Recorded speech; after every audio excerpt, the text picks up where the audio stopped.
Hi, I'm back. This is going to be my second video of this month. Second video I'm ever doing. So yes.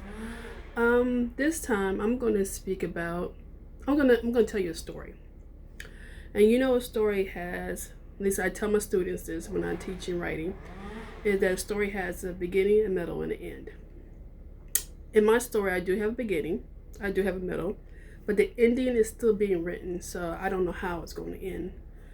And in this story I'm about to tell, there's going to be times where I'm going to say I had to back up because there's a lot of components, a lot of parts that need to be added before I get to the middle or even the ending part of it.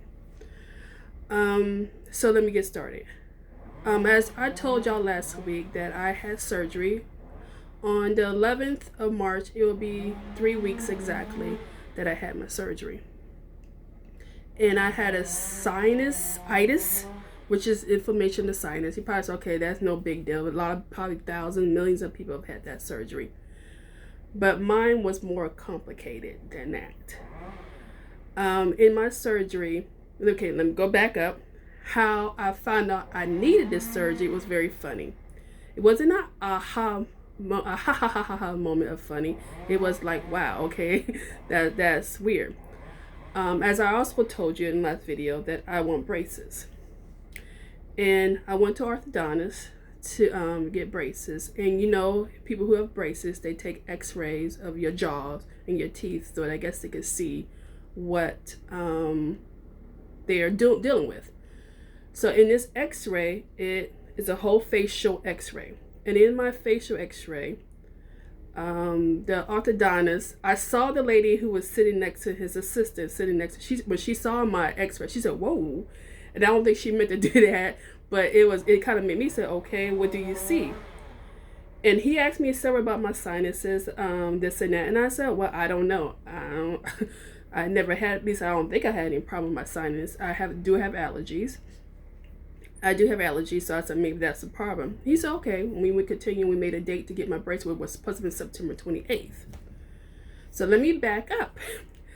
A year prior, 2019, I lost my sight in my right eye. And how I found that out was very funny too. I was driving home from work, like I've been doing for the last 6, 7, 8 years, driving the same route, going home, and I got stopped at a stoplight. And the sun was glaring, it was blaring, it was coming through the window. So, and I felt like I had something in my eye. So I took off my glasses and I rubbed my left eye. And as I was looking up, I couldn't see me. Everything was blurry. And I was like, okay. And I'm like fixing my eye, trying to figure out, okay, maybe there's something in my eye that's obscuring my sight. So I'm like, okay, it must be a one-time fluke. And went home, and it's still kept on doing this. Every time I got to a light, I'm doing this and doing this. And I could still, when I tell people I lost my sight, I still can see light, but it's not dark. I can still see light. But everything looks shadowy. I can't, if I didn't know the layout of my house, some of the stuff that's there, if I had my left eye covered, I would not know they're there. So that's how the dynamics of my sight.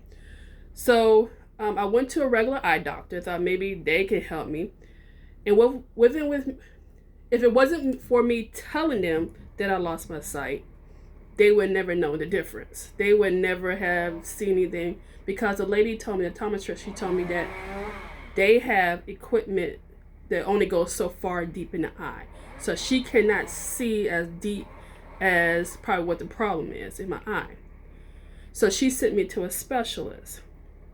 And I got a story to tell you about when I got my eyes checked. You know, people who get the eyes checked, you know, sometimes to help with color or distance and everything else, they show pictures.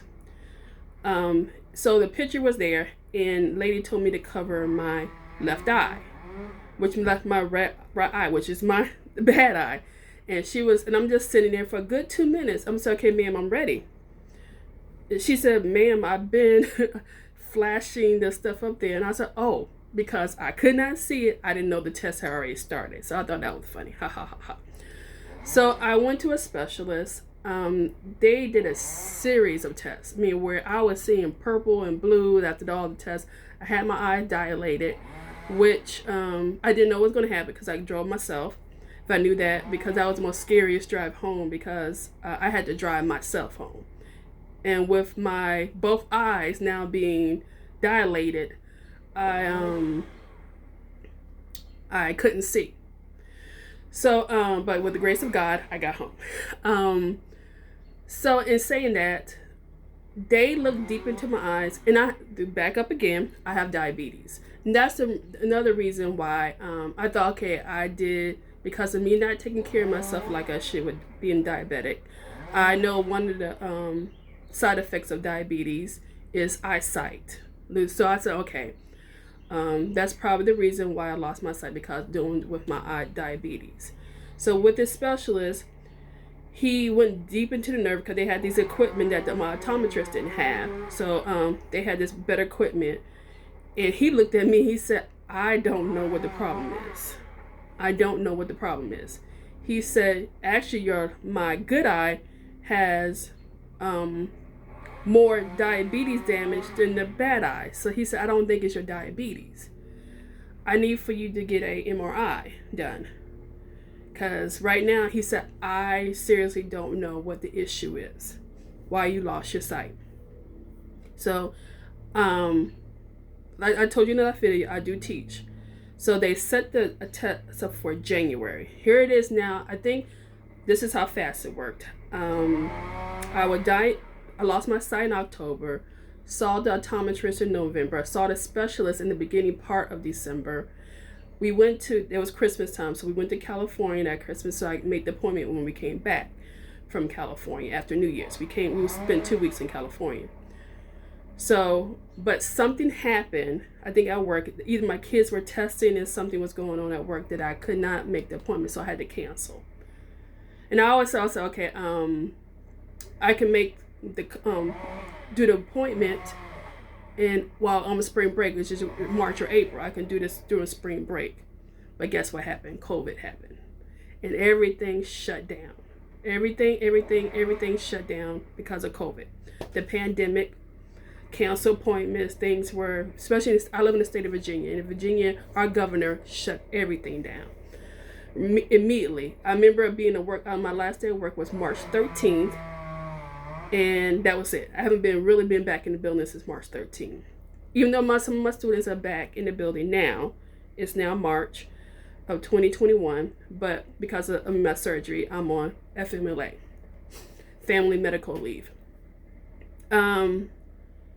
So doing that. So that's when the braces. I said, well, you kind of, when you're in this pandemic, you have time by yourself, you think, okay, what can I do to make myself feel better? I said, okay, I want braces.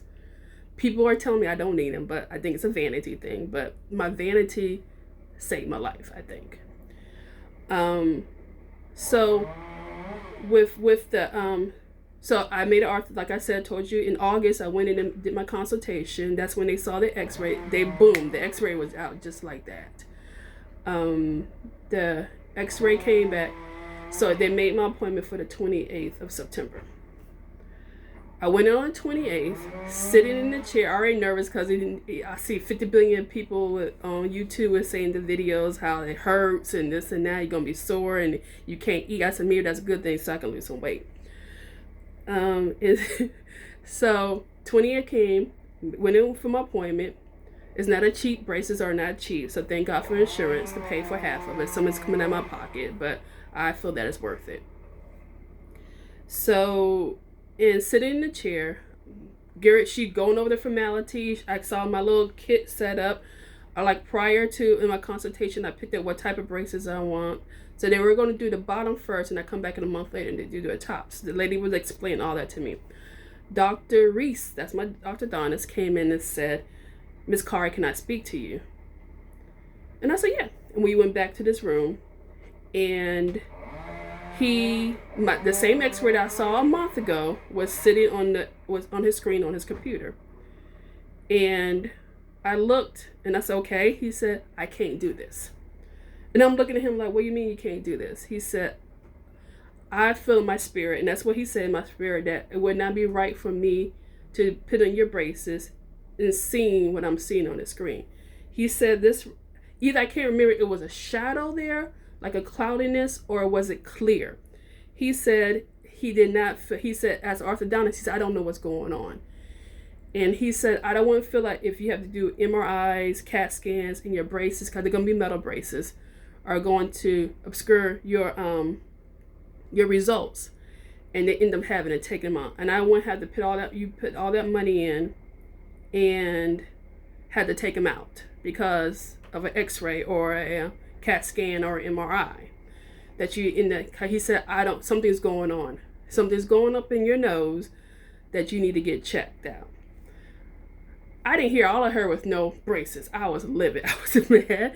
Even though this man was, for my, again, vanity and all that, something I've been wanting since I was a kid and this and that. He's telling me, no, I can't have it. That was not cool in my eyes. He actually felt terrible. He actually walked out. He said in his 17 years, his exact words, in his 17 years that he has never turned anyone away from braces. Because the lady, his assistant, told me that, because I thought I was too old to get braces. She said, we have done a 75-year-old woman getting braces. So she said, you're not old. She said, you're not. So he felt terrible. I could tell he felt terrible. He came and, you need some water, you need this and that. He sat down with me. He actually walked me to my car. And I was like, okay, I'm fine. He said, I need for you to, you have a primary doctor? I said, yes, I do. He said, I need for you to get a hold of him. They actually made me a CD of my x-ray that he took so that they can see what he saw. So, and he was so apologetic. He was, and I was still mad. I was like, okay, what do my braces got to do with my nose? And I know all that's connected, but that's the vanity part of me speaking. And also the anger part of me being angry, saying that. So, that was a Monday. On Wednesday, I saw my primary. Because you had to go through your primary doctor in order to, how my insurance worked. You had to go through your primary doctor in order to see a specialist. So you need a recommendation, in which what my doctor had to do. So the first one, I went to my primary doctor, like I said, and then he just set up an appointment for me to see ENT doctor. And these are where the series of doctors are coming in. He saw, and this is still COVID. This going through COVID. We're still in COVID. Just beginning of COVID. Going through all this in COVID. Yeah, we still in COVID. This is going to 2020. Mind you, this was the whole diagnosis with the nose all happened in 2019. So we're going through a whole year. Me losing my sight was 2018. 2019 was my trying to give you a timeline. 2019 was it took me a year to get myself together and making it no big deal. Okay, my sight, my diabetes, and all that. So 2018, when I was first diagnosed with losing my sight. 2019, I was seeing my orthodontist. I was seeing the eye doctor. And then I was seeing the eye doctor specialist. So now we went to COVID 2020. So through 2020, I was getting CAT scans. Let me back up again. So my doctor made me see an ENT doctor. So about a week later, I saw the ENT doctor. But prior to that, I had to get an MRI. And that was, if you would have saw me, you probably would laugh at me and get you too old for that, act like you're 10 years old. But going under that little tunnel, it freaked me out. It did. I got scared. I did. I felt claustrophobic. I felt like I couldn't breathe. The lady had to pull me out. And the button that she pushed, I was like, please come and get me. But it was longer. It was about 45 minutes I was in there. So I guess they had to take a series of pictures. So that was over and done with. So I had to wait a week later because the ENT doctor was going on vacation, so I had to wake up to see her so she can give me the results of the test, MRI. But while sitting there, I asked her, I said, you think that's the reason why I lost my sight? She said, I have polyps. She said, I had a lot of polyp buildup, which is normal. And normal when it comes to sinuses, polyps and all that. She said, that's what I had. But she went from what she stuck that thing up my nose to look through. She said I had a lot of polyps. And then before I left, I said, you think that got something to do with my sight? She said, no, I don't think it had nothing to do with your sight. Reason why you lost your sight. But she said, I'm going to send you to get a CAT scan, CT scan, and to make sure, because she said a CT scan sees deeper than what an MRI can see. Okay, like I said, a week later, because she went on vacation. So the week later, couple of days later, I got a CAT scan, and then I had to come back for her to read me the results. As soon as I sat down with her, she looked at me and said, I'm so sorry. And I'm like, okay, kind of freaking me out, like, hey, what? And I'm looking at her like, why are you sorry? She said, because what the CAT scan showed, it was worse than what I thought. I told you that I believe that, because she was very adamant that what was going on with my sinuses had nothing to do with my sight. But she told me in that meeting, she thinks it has a lot to do with why I lost my sight. And I'm looking at her like, for real? She said, yes. She said, there is a sphenoid, I don't think I'm saying it correctly. It's like a butterfly, and it's a bone right there. She said, her words, the bone was gone, and it was dripping stuff into, it was dripping fluid into my eye, which is causing my sight, and everything's going. That's why, I don't know if I mentioned this, my right eye, and it's my right nostril. That is, something's going on. And she couldn't say, I'm so sorry, I told you, and I thought, she said, this is beyond my medical training. She said, it was just the polyps. She said, I can go in there and boom, take care, and you're gone. It's a day surgery and you're done. But she said, I think it's deeper than this. Because she said, this bone that's supposed to be there is gone. And so she said, I have a colleague that I went to medical school. He's a specialist to another specialist. He's a specialist, and I trust him because we went to medical school together. So I ended up going to a hospital, a medical hospital, where he's a professor and also he's a specialist. Found out Dr. Lamb. Hi, Dr. Lamb. I love you dearly. He is a brain. He's a brain specialist. He does, even though he's an ENT doctor, he is an ENT doctor, ear, nose, and throat doctor, but he's a specialist. He does with the brain. He does rhinoplasty. He's a very trained doctor, so she sent me to the best, and I do appreciate that. And no expensive the best, but yeah, I think worth it. So went to him. About 2 weeks later, I went to see him. She actually got me in right away. It wasn't even 2 weeks. She said, because this needs to be taken care of. She said, I am very concerned. And by the time I got home, they were calling my phone, making up an appointment. So about 2 or 3 days later, I went to see him in Norfolk. And that's like a 45-minute drive from my house to there. So we went there, and he looked over and he said, he said, because again, I already had the MRI and I had the CAT scan. So they gave me CDs. I had to go back to the ET doctor, the MRI doctor, and the CAT people who did both, because same hospital did my MRI and my CAT scan. So I had to go get a CD so he can see what they're looking at, because they're two different networks. One was Riverside, one is Sentara. And we know there are two different networks. Even though they're hospitals, but they're two different networks, so they don't kind of go together. So I'm going from one hospital, different network, from one network to another network. And so doing that, he looked. I sat in the room, did my vitals and this and that, and I sat in the room waiting for him. It's a training hospital, mind you. It's a medical hospital, so there's a lot of medical students. So the medical student came in and spoke to me first.